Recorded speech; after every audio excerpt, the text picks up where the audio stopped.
IPL 2026 start हो चुका है, जिसमें सभी टीमें अपने अपने प्रैक्टिस में जुट गई है।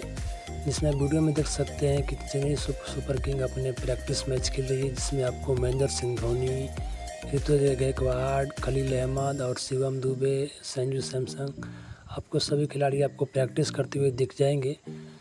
अभी आप देख रहे हैं कि ऋतुराज गायकवाड़ एंड संजू सैमसन दोनों बैटिंग की प्रैक्टिस कर रहे हैं और अकील हुसैन बॉलिंग की प्रैक्टिस कर रहे हैं, जिसमें मुकेश चौधरी भी हैं और भी बहुत सारे प्लेयर हैं।